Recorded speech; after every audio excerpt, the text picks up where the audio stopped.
Oromoo. In Oromtuu naan jedhu warra ishii nama akkamitti ana olu barsiisaa faana waan ta'eef ana barsiisuu manna fuudha. Natteerumuu barbaaddeemni lakki dhugaa maali? Mana kiraa yeroo darbee kaffalattee ati? Eessa hin kaffalaa xiqqoosaa irta maalan kaffalaa? Kamtuu isa garaa kootti nyaadhurra naan darbee mana kiraa naa kaffalaati. Dhiisaa meelaa amma dhugaadha nama jireenya kana jiraachuu hin dandeenya ani barsiisummaa kana yookaanis nan dhiisa malee mindaa kanaan akkam amma atillee dubarayyuu waanuma qabu kanallee barbaaddattee itti heerumtaan koo abdiin koo maalidhaan jedheni. Inni sun nama meetiin qoos ta'e suma barbaadanii itti heeruman sun hin jiru namni nama fuudhu hin jiru barsiistuudha jedhula namoonni nama maatiin barsiistuudha intalli keenya jedhu wayiin irraa eeggatu ani garuu isan garaa kootti nyaadhee buluu hin qabu. Amma jiini gogaa ollaa afaan na gargaara. Rakkina keessa darbee jechuudha. Irbaata ijoolleen laaqana fiddee dhuftu faan nyaachaa jira beektamni ani. Maaliif boca callisii kaa kan hin dubbatinati? Dhuguma nan garagalfadha intala tokko faa geexee kan jedhamtu beektaa nyaata bareedaa fiddee dhufti. Intala ishee deemtu? Inni immoo beekaadha ka danda'aadha appitaayitii ishee naa cufe hin nyaattu. Yeroo nyaanne fiddee dhuftee naa garagashitti. Haaloo garaa nama nyaatta dhugaa garuu kan hin dubbatin gaasa fuudha. Akkana biratti dubbatti kanatti hin dubbatin. Hin qoostaa ta'e laasitti mochuu. Jiruudhaa kun yam. Jiruu maalii tiree jiruu jireenyaa jiraataa jirraa nuti of hin fannisne malee as keessatti amma dhuguma nun amma waanuma nu keessa jiraataa jiru iyyuu beekaa irraa dhugaa namatuma koon irraa harcaa jira ammasummaa matuma koon dadhabaa jira atillee ilma dhiiraa anamma ilmoo dubartii waa meeqa na barbaachisa beektaa saamunaan jira waa meeqa bakka waan dubbachuu hin danda'amne meeqa jira ilmoo dubartii barbaachisu anamma mindaa kanaan garaa koottan nyaadhamu mana kiraan kaffalamu waan dubartii tokko barbaachisuun ittiin guuttadhaati. Ishii amma utuun Oromoo in Oromtuu naan jedhu warra ishii nama akkamitti ana olu barsiisaa faana waan ta'eef ana barsiisuu manna fuudha. Natteerumuu barbaaddeemni lakki dhugaa maaleessa ifuma baasii dubbadhu maali? Barsiisaa wajjin an oola miti jette maala nu haasota wajjin oola wal beeknoo. Hin kalladabbooti baay'ee qoostaa mati. Lakki dhuguma koochaan jira ilaali ijoolletti kan argitan la saayitii isaan deeman ilaali la mucaasa duriyyee kana la. Laakka isaan godhataa deeman isayyuu. Mucuma kana naa gameessan naqaani laa jiruuf jetta ani mucaa kanaafuu barsiisummaa na dhiisaa.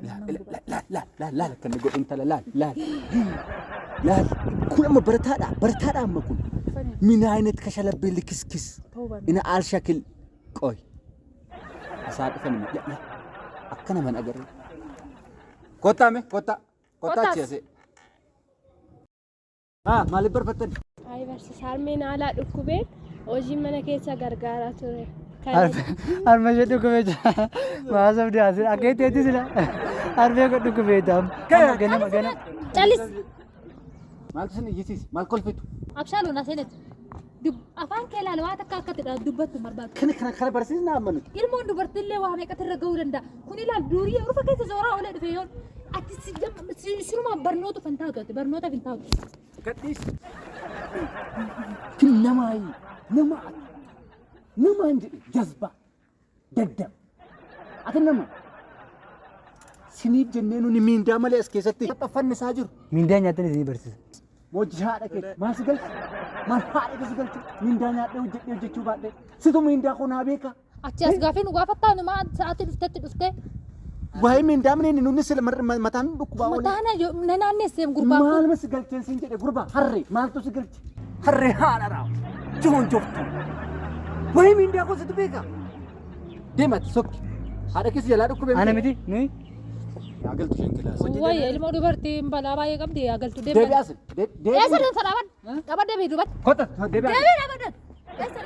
Deebii deemsayyuu. Isa torbee darbee soonaan irraa madde sitti fakkaatee nafshaaluu. Ani ifati immoo wal argana laa bakka cimaa. Gurra keessanii maal deemaa? Callisaas natti naasayin. Shaatoo maal rakkate? Kana bakka idhiis. Omaan dubbatin. Geejjiba dhabeen ture. Callisi hin dhabde dhiisin beeksisa si jamara akka dhabdeeyyuu. Jaalachaan kun maal fakkaata? Biyyoo keessa gangalataa ooltee dhuftee? Ani churam saawwa baasee hoolaa tiksee lukkuu gashee baasee tan amma nufutti yeroo natti sokkee abbaa koo dhukkuba ture miti. Dhukkuba ture abbaan. Dhaggeeffadhu sittanii obboloota isaa yaasaa obboloota isaa yaasaa oolee dhufu. Ati immoo namatti himta. Kan kee amma deemaa abbaa keessatti fidaa kottaa. Ani abbaan qabu. Ani abbaa sin qabu haadha sin qabu. Anoo nama tokko hin qabu. Nama fidduun qabdu? Nama fidduun qabu. Maal laa wayyarii tole naan jedhani. Tole naan jedhani. Deem. Daalacha haadha. Deemas. Uuman qabdu ati? Abbaan qabu haadha sin qabu. Maal qabdaate yaadayyuu? Sammuu hin qabdu. Haadhaaf abbaa qofa osoo hin taane sammuu hin qabdu. Akkas goonu.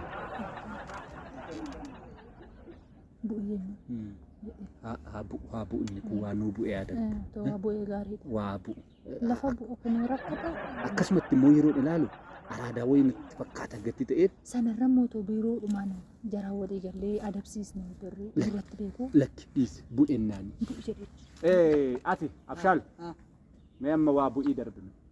Bu'ii darbi waa. As garagali bu'uu sin beektu. Bu'uun beektu. Kun waan tokko hin beekuun. Waa'ee bu'uun beektu erga ta'e.